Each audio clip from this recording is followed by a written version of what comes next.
Jacques Chirac en Israël, un voyage important quand on sait que la France est impliquée dans plusieurs conflits régionaux, le problème palestinien, le Liban et la guerre Iran-Irak. Quelle place pour la femme dans la hiérarchie de l'Église catholique? Le synode des évêques a répondu non aux femmes prêtres. Invité de ce journal, le cardinal Lustiger. Chine, rajeunissement à la tête du pays, les plus de 80 ans s'en vont, y compris le numéro 1 Deng Xiaoping, mais qui lui continuera sans doute à diriger la réforme économique en coulisses. Une journée supplémentaire de détention pour Marcel Carton, Marcel Fontaine, Jean-Paul Kaufmann, Jean-Louis Normandin d'Antenne 2 et Roger Hawke. Les otages français au Liban n'ont toujours pas été libérés. Madame, Monsieur, bonsoir. Comme le veut la tradition, le pape Jean-Paul II a aujourd'hui célébré la messe dans un cimetière de Rome à l'occasion de la Toussaint, la fête de tous les saints. Mais les hasards du calendrier religieux nous offrent la possibilité d'ouvrir ce soir un dossier qui traite d'un véritable phénomène de société, comme il est convenu de dire aujourd'hui, puisqu'il s'agit de la place des femmes dans l'Église catholique. Le synode, qui vient de se terminer, réunissait à Rome les principaux responsables de la hiérarchie du Vatican. Et une question leur a été posée, les femmes peuvent-elles accéder à des postes de responsabilité comme la prêtrise, voire plus? Non, ont répondu les évêques, contrairement donc à la religion protestante, par exemple, qui ordonne des femmes pasteurs. L'Église catholique reste donc principalement une affaire d'hommes. Mais après tout, cette volonté qu'indiquent les sondages de voir les femmes prendre une place plus conséquente dans la hiérarchie de l'Église, n'est-elle pas surtout extérieure? Eh bien, c'est ce qu'on peut se demander en regardant ce reportage de Jean-Claude Darry. Ces 5 religieuses constituent le Conseil général des Sœurs de Saint-Vincent-de-Paul, c'est-à-dire le petit groupe qui dirige l'institut religieux numériquement le plus important de l'Église catholique. 32 000 femmes. 32 000 femmes qui ont choisi par idéal d'être disponibles et d'être placées et déplacées sans réticence et volontiers partout où on les envoie. En fait, mine de rien, vous avez un pouvoir gigantesque. Effectivement, nous pouvons, au niveau du Conseil général, décider ensemble qu'un placement peut être fait, et même assez loin. Mais je peux dire que ça se fait toujours en co-responsabilité, et jamais sans que la sœur soit vraiment consentante. Ce n'est pas un jeu de dames chez nous, on ne déplace pas les pions comme ça. Madame la responsable des Sœurs de Saint-Vincent-de-Paul, une femme qui a l'air tout à fait à l'aise dans des fonctions qu'elle conçoit comme un service où, dit-elle, elle réalise sans problème sa vocation de femme et de chrétienne.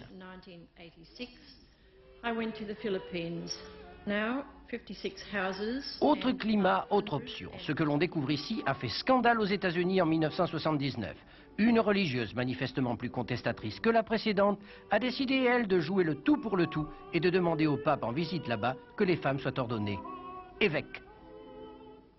Ce qui est le plus important à propos de l'ordination, c'est son lien avec le pouvoir de décision. Car à moins d'être ordonné, un individu n'a pas accès aux instances de décision. Donc, à l'heure actuelle, les femmes sont exclues de ces instances au sein de l'Église. Donc vous aimeriez être évêque, mais pourquoi pas pape? J'aimerais que les femmes aient accès à cette fonction, de même que les hommes. En ce qui me concerne, ce n'est pas ma vocation. Mais j'aimerais voir des femmes, lors de l'élection du prochain pape, comme électrices et comme candidates. Autrefois, il n'y avait pas de médecins femmes, il n'y avait pas d'avocats femmes, il n'y avait pas d'ingénieurs femmes. Aujourd'hui, il y a des médecins femmes, des ingénieurs femmes, etc. Bon, pourquoi est-ce que dans l'Église, ça ne pourrait pas être la même chose? Nous en avons aussi l'accompagné d'ailleurs aussi. Pourquoi dans l'église? Oh, alors là, je vous avoue que je vais partir demain matin pour mon 35e voyage à l'étranger. Je vois les sœurs de tous les pays du monde entier. Eh bien, jamais des questions de cet ordre ne m'ont été posées par aucune de mes sœurs. 2 opinions, 2 options qui partagent la communauté catholique. De toute façon, les femmes sont de plus en plus nombreuses à assumer bien des tâches qui incombaient autrefois aux prêtres. Seront-elles ordonnées un jour? 56% des catholiques y seraient favorables. Alors, on vient de l'entendre dans ce sondage, 56% des catholiques favorables à l'ordination des femmes comme prêtres. Alors cette question, je voudrais tout de suite la poser à Monseigneur Lustiger, qui en ce soir de Toussaint, nous allons en reparler ensuite, est avec nous en direct, quelque part dans Paris, à la gare Saint-Lazare, en plein cœur de la ville. Alors, Monseigneur, pourquoi le synode a dit non a une place plus conséquente dans la hiérarchie, hein, j'ai bien dit dans la hiérarchie des femmes dans l'Église catholique? Parce qu'être prêtre, c'est ni une question de pouvoir, ni une question de métier. C'est un sacrement et c'est lié à la conception même que nous avons du rôle du prêtre. Alors, je ne peux pas en dire plus, je n'étais pas au synode, il y avait des femmes qui y étaient et c'est elles qu'il faudrait interviewer là-dessus. Si vous voulez, pour moi, en ce soir de Toussaint, vous savez qu'aujourd'hui, c'est pour les chrétiens la fête de tous les saints. La foule immense, une lecture que le pape a lue ce matin et que j'ai lue moi-même à Notre-Dame de Paris, nous décrit l'avenir. Et l'avenir, c'est une foule, je cite le texte, hein, une foule immense de toute race, nation, langue, peuple, tribu, que personne ne pouvait compter. Et ça, c'est les saints. Et demain, nous prions pour les morts. Alors vous savez pourquoi je vous ai demandé de donner rendez-vous à la gare Saint-Lazare? Non. Eh bien, les saints, où est-ce qu'ils sont? Dans les gares, en tout cas. Oui, si, ils sont dans les gares. Car les saints, les voilà. Les voilà, c'est ces gens-là, vous voyez. Personne ne les connaît, personne ne reconnaît leur tête, mais voilà avec quoi on fait les saints. Alors, des gens comme vous ou moi. Justement, merci pour moi, en tout cas. Enfin, c'est possible, en tout cas. On ne sait jamais, on ne sait jamais. Monseigneur Lustiger, justement, dans le siècle dans lequel nous vivons, cette fin du XXe siècle, où tout est matériel, où toutes les vertus sont matérielles, est-ce qu'on aura encore l'occasion, à votre avis, de canoniser encore beaucoup de saints? Est-ce qu'on peut encore vivre en état de sainteté dans notre époque? Bah, écoutez, on passe son temps à canoniser. J'étais à Rome il y a 3 semaines pour la canonisation d'un jossiste, d'un jeune ouvrier qui est mort en déportation. Il avait 22 ans quand il est mort pendant la guerre, dans un camp de concentration. C'était un ouvrier typographe. Et chaque dimanche, presque, le pape canonise d'autres gens, des laïcs, des hommes, des femmes. Et la fête d'aujourd'hui, c'est que c'est pas les saints connus, c'est pas les saints célèbres, c'est les saints ordinaires. Et à mon sens, vous disiez que nous étions dans une époque matérielle. Moi, ce soir, ce que je pense, c'est que dans cette gare Saint-Lazare, où il y a tant de gens qui passent, qui ne se regardent pas, qui ne se voient pas, qui passent sans se connaître, eh bien, moi j'aime voir une foule, non pas parce qu'on s'y perd, mais parce que je devine derrière des visages des secrets, et ces secrets, c'est que chacun est très précieux et que ces hommes et ces femmes ne sont pas des chiens, vous comprenez? Alors, dernière question, Monseigneur Lustiger. Vous m'avez dit tout à l'heure que les gens qui étaient autour de vous, moi par exemple, pouvions devenir des saints, ce dont je vous remercie. Mais moi je pensais que les saints, d'après les Écritures, étaient des gens parfaits, toute leur vie. Non, non, non. Les saints, vous savez ce que c'est? C'est des pauvres gens qui acceptent de se laisser aimer par Dieu et qui répondent à Dieu. C'est comme quelqu'un qui vous prend la main et qui vous tire. Celui qui vous tire, c'est Dieu. Un saint, c'est d'abord, ce n'est pas quelqu'un de parfait. C'est quelqu'un qui répond à l'amour de Dieu. Et on fait des saints avec des pécheurs. On fait des saints avec des pauvres gens. C'est ça la force du christianisme. Merci. Oui. Je dis les héros. Les héros, ils se conduisent dans la vie avec beaucoup de force, mais les saints, ils peuvent être faibles. Et c'est une vertu aussi, cette faiblesse.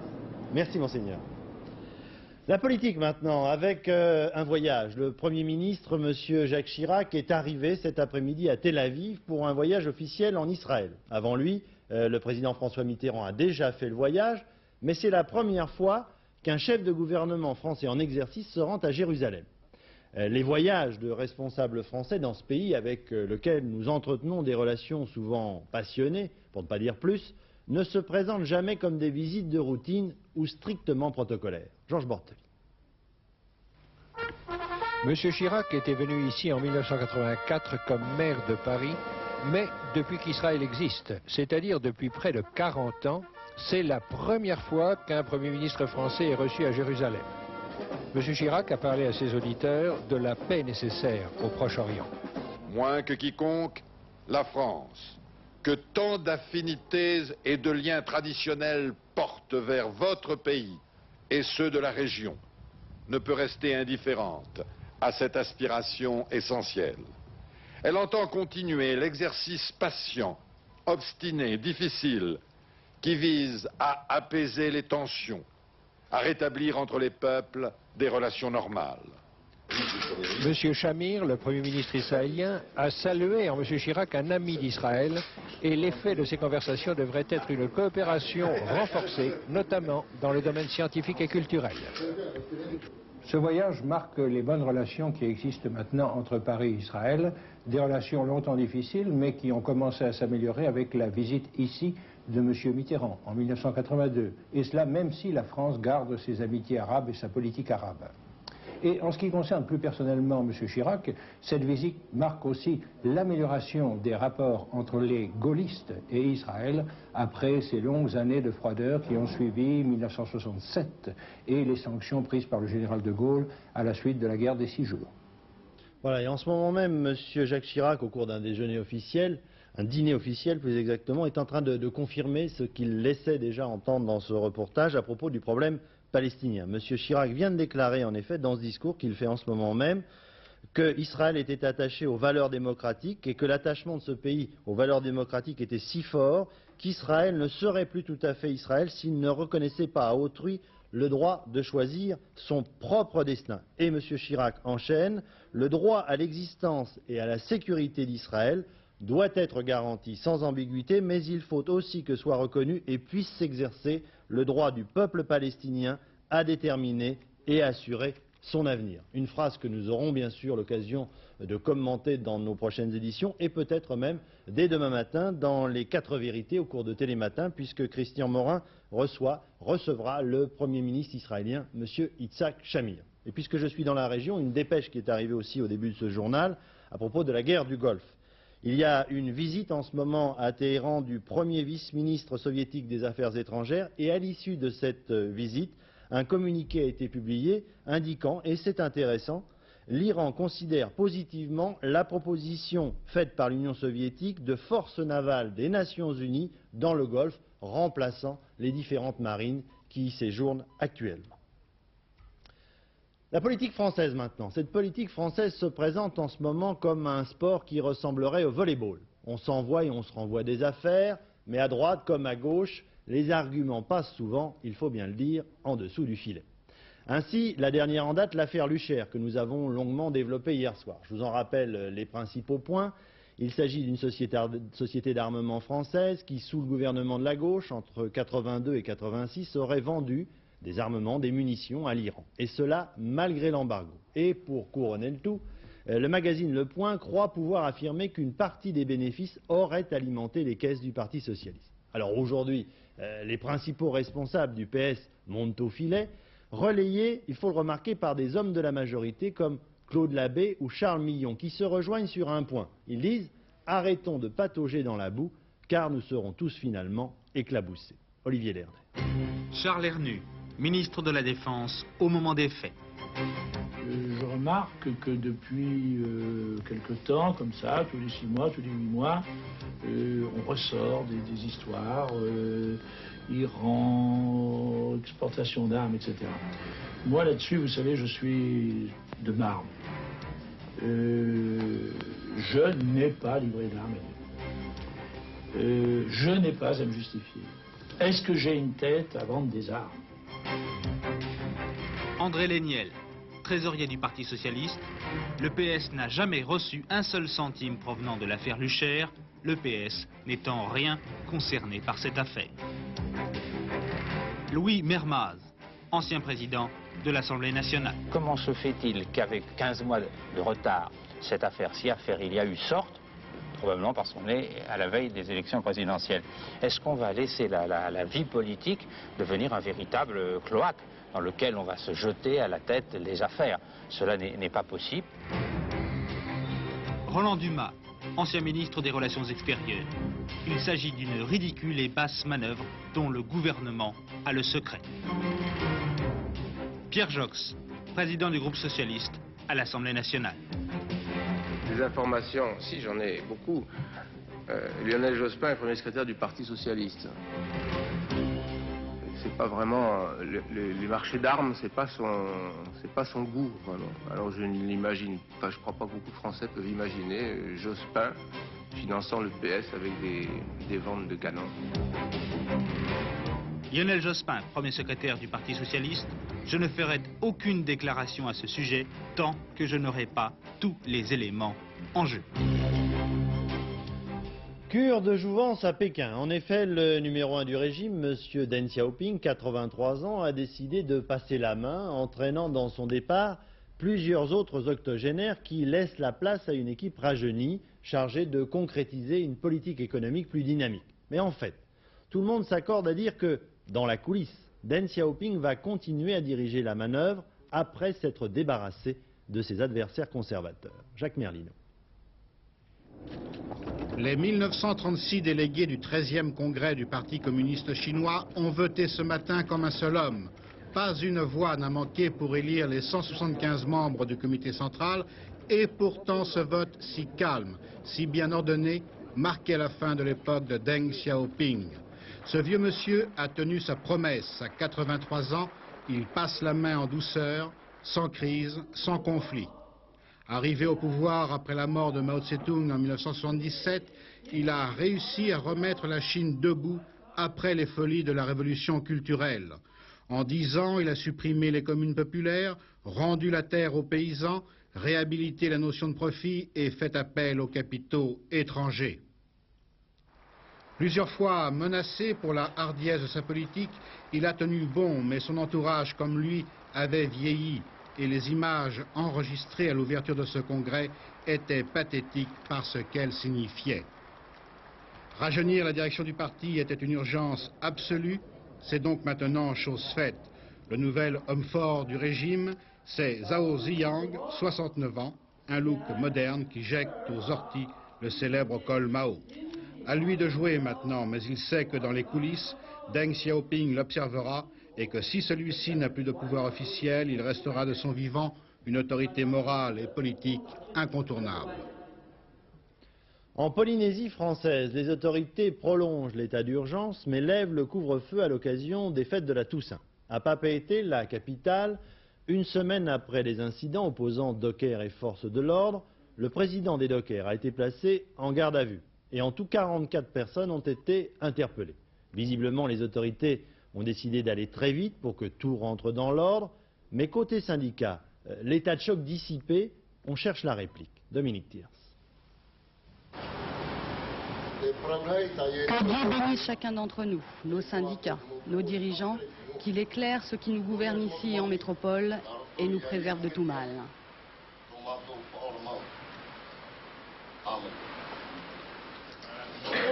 La prière, c'est ainsi que commence et s'achève à Tahiti chaque réunion syndicale des dockers. Pendant ce temps, à l'Assemblée territoriale, le texte le plus redouté sur la réforme du statut des dockers était adopté. Il prévoit la création d'un service public concédé à des entreprises privées, service minimum garanti en cas de grève, en 2 mots, la puissance des dockers anéantie. Peu à peu, l'opposition qui exigeait le report du débat s'est retirée de la salle, laissant le champ libre au RPR local, le parti de Gaston Floss. Rendez-vous discret, conversation, accords stratégiques dans les salons, 24 heures de diplomatie de couloir pour aboutir à cette image. Tout ce qui est parti de l'opposition, en fait tout ce qui n'est pas RPR, réuni à la mairie de Papeete. Indépendantistes aux côtés de l'UDF, du CDS, des socialistes et des partis locaux. L'heure est à la crise, une partie de bras de fer est engagée entre le gouvernement territorial et les syndicats. L'opposition, elle compte les points, mais s'inquiète de l'escalade du conflit social. Moi je suis persuadé qu'actuellement, les syndicats se regroupent et il va sûrement y avoir une grève générale. Parce que j'ai eu quelques échos là-dessus aussi. Donc, vous voyez, si hier, la majorité actuelle, le gouvernement, avait accepté nos propositions, je suis persuadé qu'aujourd'hui, tout serait revenu dans le calme. Et de fait, la menace est plus que sérieuse. Hiro Tefaerere, leader du jeune syndicat affilié à la CFDT, tient à lui seul les points stratégiques du territoire. Nous contrôlons l'aéroport de Tetifa, nous contrôlons les hydrocarbures, nous contrôlons les sites, nous contrôlons également les principales mairies du territoire. Dire que nous pouvons bloquer, dire que nous allons le faire, ça ne dépend pas de nous parce que nous avons lancé un appel à la constitution d'une intersyndicale pour faire pression sur le territoire. Et quelques heures plus tard, l'intersyndicale était constituée. Agents de l'aéroport, marins, secteur de production d'énergie, transport, PTT, fonction publique, tous unis derrière les dockers, position délicate pour le gouvernement territorial. À mon avis, ce ne sont pas des revendications syndicales. Alors, il faut... C'est-à-dire, qu'elles sont politiques pour vous? À mon avis, ce sont des revendications politiques. Il faut, je crois, voir les choses comme elles sont, analyser comme elles sont. Je suis un homme politique. J'analyse la situation politiquement tout d'abord. Et je crois que les objectifs sont des objectifs politiques. Aucun mot d'ordre de grève générale n'a été lancé pour l'instant. Et plus que jamais, les tractations souterraines vont reprendre. Que nous réserve la semaine boursière qui commence demain? Seuls les dieux de la finance le savent jusqu'à présent. Pour sa part, M. Alain Juppé, ministre du Budget, interrogé sur M6, déclare que les contacts entre les 7 grands pays industrialisés vont dans le bon sens, que leur réunion doit avoir lieu au plus vite, mais pas avant d'être sûr d'aboutir. Et pour la France, cela signifie, dit M. Juppé, réduction du déficit budgétaire américain et baisse des taux d'intérêt allemands et japonais. Le bateau panaméen, arraisonné hier par les douaniers français au large du Finistère, réserve bien des surprises. Non seulement il contenait 150 tonnes d'armes qui voguaient vers une destination inconnue, mais en outre, on a appris que le bâtiment était piégé de telle façon qu'en cas d'arraisonnement, il puisse aussitôt couler. Roland Sicard. Les trafiquants d'armes avaient pris leurs précautions. Le bâtiment dans lequel ils convoyaient plus de 150 tonnes de matériel militaire était piégé. En montant à bord, les douaniers ont constaté que des charges explosives avaient été disséminées en divers points du navire. Objectif, le bateau devait pouvoir couler à la première alerte, du travail de professionnels. Pourtant, ce dispositif n'a pas été utilisé. Les convoyeurs d'armes n'ont peut-être pas eu la possibilité de le mettre en œuvre. Ils ont été interceptés au moment précis où ils étaient occupés à mettre à l'eau un Zodiac pour rejoindre clandestinement la côte. Ce soir, les enquêteurs ont la certitude qu'ils avaient affaire à un réseau de trafiquants internationaux. Les caisses trouvées à bord ne portaient aucune marque d'origine. Les numéros de toutes les armes avaient été soigneusement limés. Seul l'interrogatoire des 5 hommes de l'équipage permettra peut-être d'établir à qui était destiné ce matériel de guerre. Et maintenant, dans la série Dans l'intimité des grands de ce monde, Charles d'Angleterre et Diana, unis pour le meilleur et pour le pire, semblent, il faut bien le dire, se rapprocher en ce moment plutôt de la deuxième hypothèse.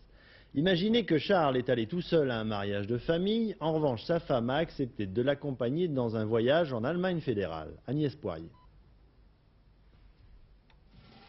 Arrivés en provenance de Londres, le prince et la princesse de Galles ont été accueillis cet après-midi à Berlin-Ouest par une foule enthousiaste. 600 journalistes de la presse internationale vont épier Charles et Diana pendant ce séjour d'une semaine en Allemagne fédérale. Une seule question est sur toutes les lèvres, le couple princier va-t-il se réconcilier ? Cela semble bien mal parti. Ils ne se sont pas vus depuis 38 jours. Charles passe son temps à méditer en Écosse. Diana à Londres sort, danse et fait la fête. Et regardez cette image. Les retrouvailles ne sont pas particulièrement gaies. Pas un mot, pas un geste, pas un regard. Ce matin, avant de quitter la Grande-Bretagne, Lady Diana n'a même pas daigné accompagner son époux au mariage de sa cousine. Selon la presse britannique, il est vrai, la mariée avait autrefois très bien connu le prince. À Berlin, Charles, en tout cas, a semblé beaucoup plus à l'aise en compagnie de l'armée britannique qu'avec sa jeune épouse. Le malentendu royal ne semble pas prêt de se dissiper.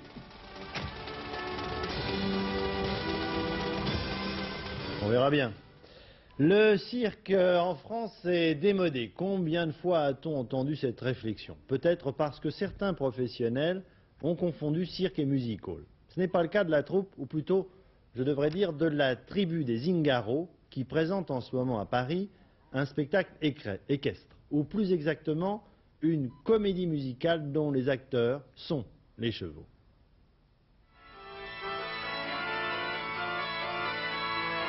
Zingaro, plus qu'un bon spectacle, c'est un art de vivre. Donc on travaille avec des chevaux parce qu'on adore les chevaux, c'est toute notre vie. On joue de la musique parce qu'on a toujours joué cette musique-là. Et après, tout le reste, tout ce qui fait l'atmosphère, le corps du spectacle, c'est quelque chose qui est en nous. C'est que moi, je pars du principe que tout spectacle vivant, c'est 1h30, 2 heures ou 3 heures devant des gens. Il faut que quelque chose passe. Si ça passe pas, c'est raté. La technique, il en faut, il faut la dépasser. Et l'important, c'est l'émotion. Parce que bon, on situe le travail avec les chevaux au niveau d'un art, ce qu'il a toujours été, ce qu'il aurait dû toujours être. Bon, l'art équestre, c'est plus que millénaire, quoi.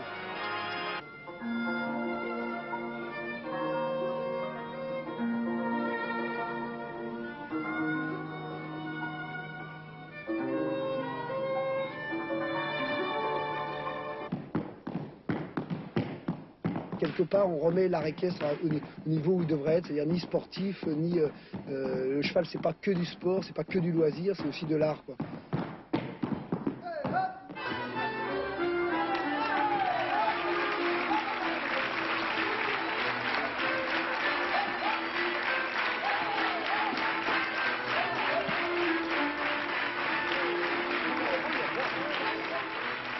Zingaro, ça a l'air très libre, très souple comme ça, mais en même temps, chaque grande taille est à sa place, quoi.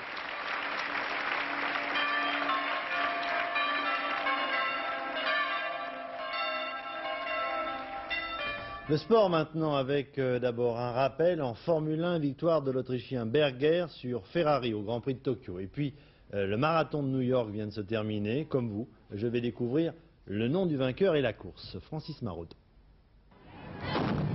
New York, 22 000 personnes au rendez-vous du canon, du marathon. 22 000 participants venus de tous les coins du globe. Pas vraiment l'intimité, mais plutôt de quoi être intimidé. En fait, intimidation, promiscuité, ce n'est pas le problème du Kenyan Ibrahim Hussein. Hussein, parti devant, loin devant les autres, et à 29 ans, il est le premier Africain à remporter le marathon de New York. Il termine en 2 heures, 11 minutes et 1 seconde. Derrière, l'Italien Di Madonna est deuxième, puis Singer, l'Américain, troisième. Chez les dames, victoire de l'Anglaise Priscilla Walsh, devant les Françaises Françoise Bonnet deuxième et Jocelyne Villeton troisième. Voilà, il faut encore que je vous donne les résultats du tiercé et du quarté plus qui vont s'inscrire sur votre écran maintenant. Tiercé, le rapport c'est 5 347 francs 50 si vous avez joué le 8, le 10 et le 5. Et le quarté plus devrait s'inscrire juste après. Le voici, 8, 10, 5, 13, 27 421 francs et 80 centimes. La météo maintenant, les prévisions, José, pour demain, beau, mauvais? Oui, même régime pour tout le monde, surtout de la douceur et du soleil pratiquement partout. Tout ça grâce à la présence d'un anticyclone sur les îles britanniques. Donc c'est lui le grand responsable de ce grand calme.